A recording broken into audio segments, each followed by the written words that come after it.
Analyse Nasdaq jeudi 8 mai 2025. Salut les turtles, j'espère que vous allez bien. Donc nous sommes sur un graphique weekly. On voit qu'on a cette FVG weekly qui est là, qui va faire résistance a priori. On part du principe qu'il y a une liquidité à aller chercher sur ce point là, tout en haut. Une liquidité semaine, ça pourrait être leur objectif. 20 277, je vais essayer de me rapprocher, de zoomer pour être le plus précis possible. Alors, hop, ça pourrait être un point à aller chercher. Allez, on va mettre 20 276, vous voyez, ça dépasse légèrement, mais ça pourrait être l'objectif de la semaine. Aller chercher 20 276,50. Je vais le mettre ici d'ailleurs. Texte, donc objectif, semaine, les plus hauts donc de la semaine dernière qui se trouve ici. Voilà, donc ça c'est intéressant. On voit de toute façon qu'en semaine, on est totalement acheteur. Donc on voit que si on passe en daily, on va voir. Donc vous voyez en daily, on est venu tenter de récupérer ce gap à plusieurs reprises. On voit que ça ne passe pas. On voit qu'on reprend donc par rapport à hier une tendance acheteuse qui se poursuit aujourd'hui. Donc aujourd'hui, qu'est-ce qu'on va chercher? On va chercher des achats sur repli, sur des zones intéressantes. Exit les ventes, je pense, pour aujourd'hui, en tout cas tant qu'on n'a pas atteint les plus hauts 2176,50. Pour l'instant, pas de vente. Éventuellement, si on venait combler la FVG, mais vous voyez, ça fait quand même une grosse part de gâteau entre 280 et 460. Ça peut, bien évidemment, cet après-midi, partir en fusée sur un open drive. Pourquoi pas, ce n'est pas exclu. Donc, pour moi, ça serait quand même des achats. On va regarder en 4 heures ce qu'on a d'intéressant. Toc.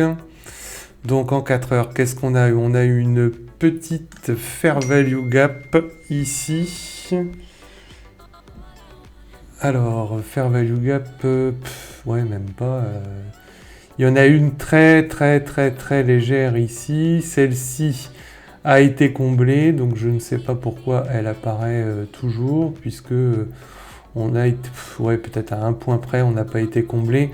On a une petite fair value gap, donc vous voyez qu'ici, on en avait une qui avait fait résistance, et là, elle devient une infair value gap. Donc, donc ça pourrait être des zones d'achat. Donc, vous voyez, vous avez cette ici. Donc, je vais l'étendre ici pour que vous voyez. Hop, ça devient une IFVG. Donc ça peut être une zone de support et vous voyez qu'ici on en a une petite également.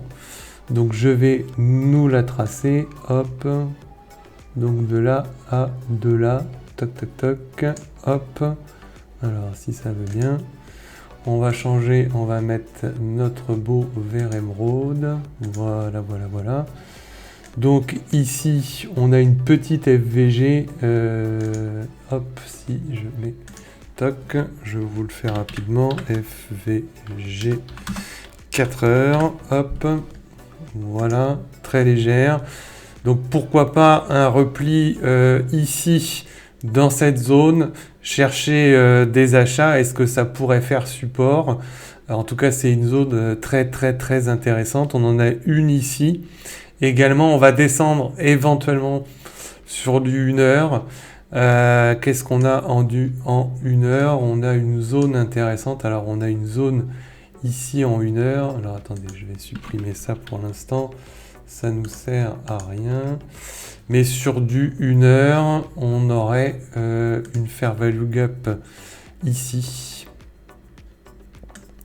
qui pourrait être une zone d'intérêt. Hop, je vais nous la noter là, une zone de support. Toc.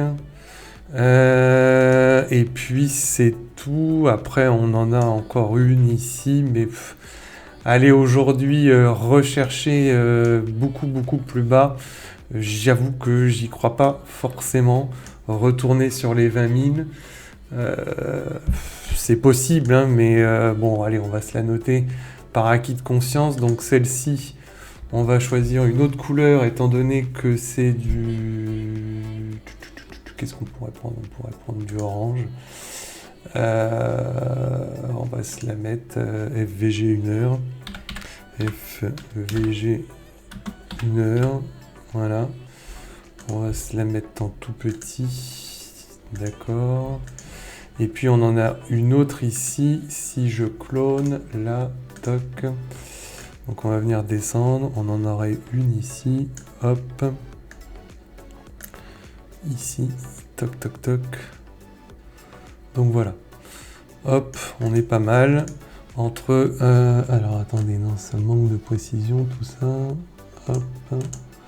Voilà, on a notre FVG 1 heure ici, on a une double ici. J'avoue que je crois pas trop au fait de revenir à nouveau tester celle-ci. Par contre, en revanche, effectivement, pourquoi pas revenir tester les 118 qui serait un excellent point d'achat FVG 4 heures pour viser les plus hauts de la semaine après. Maintenant, si on est sur du 1 heure, vous voyez qu'on a quand même aussi un bel order block suivi d'une FVG ici qui tient. Tac, tac, tac. On va se le noter.